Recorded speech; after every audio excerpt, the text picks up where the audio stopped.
دەستگەهی ڕەوشەمبیری و بەڵاوکردنا کوردی ئاهەنگا ڕۆژە زمانی عەرەبی ساز کرد و بریکاری وەزارەتە ڕەوشەمبیریە عێراقیژی ڕادگەیەنیت وی داخواز ji کوردان کریە وان پێدوی بە کەساتیên کورد هەیە و تانەها ئەو کەم تەرخەم بووینەوە فەرمانبەرێن دەستگەی ژین ڕازیبوونا خۆ دیار دکەن دەستگەیەکی کوردی هێشتا چ بۆ زمانێ خۆ نەکری بۆ زمانێ عەرەبی کار بکەت.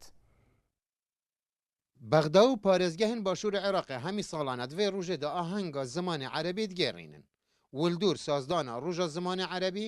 dezgeha rûşenbîrî û belavekirina Kurdî li jêr dirûşmê zimanê Erebî, roja zimanê Iraqîya semînareka berfireh encam dan. Em dibînin roja zimanê Iraqî, roja hemû zimanî çunkî devuka şaristaniyeteka hevpişkiya cîhanî ye. حضارة عالمية مشتركة. دزگاه روشنبیریا کردی زوربای فرمانبرên wan Erebin lewra ahengên xwe bi zimanê Erebî digerînin. û brîkarê Wezareta Rûşenbîriya Iraqê çendîn caran daxwaz Herêma Kurdistanê kiriye ku dezgeheka rûşenbîrî û bilavekirina Kurdî pêdiviyê kesayetiyên Kurd hene. Lê Herêma Kurdistanê beramberî daxwazên Wezareta Rûşenbîriya Iraqê kemter xem bûyne. وان سال رابردی سال 2009 حتی نگه گرگ جرا من بانگا وازناردی با همو پارتیین کردستانی الهولیری من بحثگری و البغدا من بحثگری کمبین هف پیمانیا کردستانی که اما پیوستیاب برای برکی گشتی کردی یا هی کساتیه که مظلم بید ویدش گیر رو بتن حتی نگه کس نهاد جبرن دینا چار بوم از خدمت دزگی دابم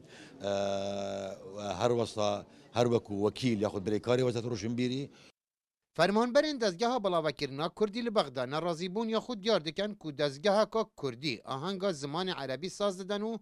roja zimanê Kurdî jî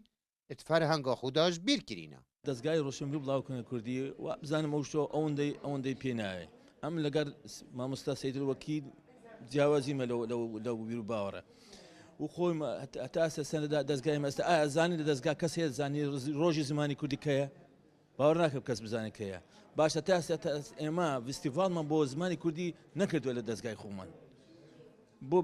ئەو شتەی بۆ جێگای تر بکرێت ئەو شتە ئەوەشم دەوێت کە ئەمە زمانی کوردی تا ئێستا من نازان بۆ ئەوم نەکردووە تا ئێستا باشە تا چێ گرنگی بە مندایە تا ئێستا بەخوا هەتا بزانێت ئێستا مدیر عام خۆشی بەرەبەری گشتیم هەتا ئێستا ناویشم نازانی ئەوە گۆڤار دروست دەکەین گۆڤاری نە وا بزانم ئەمە پێویستیمان بە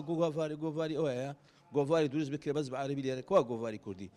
ئەڤڕۆ ناستەما کوردی پشێوەکی فەرمیل دەستگەهەکە کوردی لە بەغدا ماڵاڤاهی لێ تێتە kirin û wek dibînin zimanê Erebî destpêşxeriya zimanê Kurdiyet vê dezgehê da û fermanberên vê dezgehê radgehînin û dibêjin kanê zimanê Kurdî. Saleh Bamer Nîwar TV Bexda.